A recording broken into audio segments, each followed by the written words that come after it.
Isang mapagpalang araw mga ka-viewers, isang babae ang lumantad at nagpakilala sa mga netizen na may kaugnayan sa buhay ni Papa Joms. Yan po ang video na pag-uusapan natin ngayon mga kakalingap.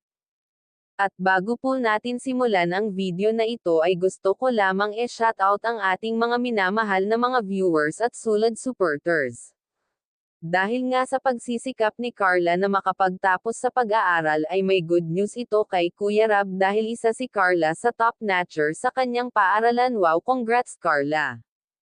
Kaya nagpaalam muna ito kay Kuya Rab na magpupukos muna siya sa kanyang pag-aaral. Kuya Rab na shock ito sa tuwa sa balita ni Carla. Wow, grabe mga kakalingap, napakatalino talaga ito si Carla.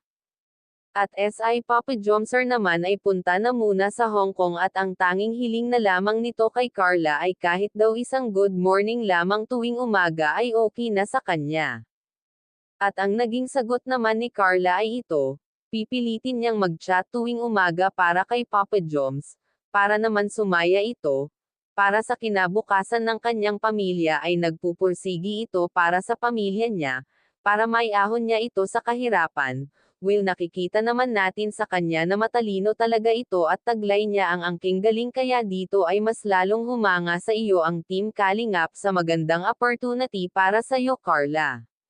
Maganda yan dahil isa ka sa mga beneficiary ng Kalingap kaya maganda yan para sa kinabukasan mo.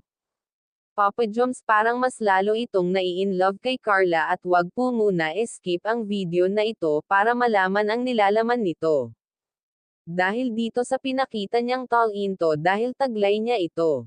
Kaya nitong pagsabayin ang pag-aaral at ang pagiging K-Angels para sa future at kinabukasan ng kanyang pamilya. Marunong na ito sa buhay, kaya talagang persigido ito na makapagtapos ng kanyang pag-aaral para maiahon niya sa kahirapan ang kanyang mga magulang.